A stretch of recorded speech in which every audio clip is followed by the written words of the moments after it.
Later we need to clip these tabs into the leather gaps. The product is slightly larger than the frame overall, just bend it a little when placing it in. Clip entire unit into wireless charger frame.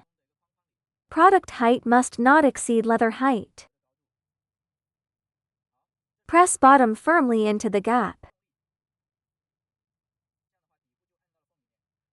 Then keep pressing down on one side, and press the long tabs into the gap at the same time. Do the same for the other side. Alright, that's the base fully installed. Now, let's proceed to install the second gen bracket. Its knob is ultra compact. Tighten a bit, twist upper half, use leverage to fully tighten.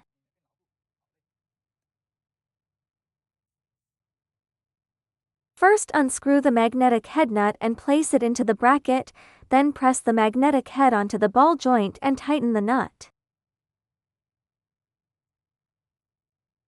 Adjust it to your desired position.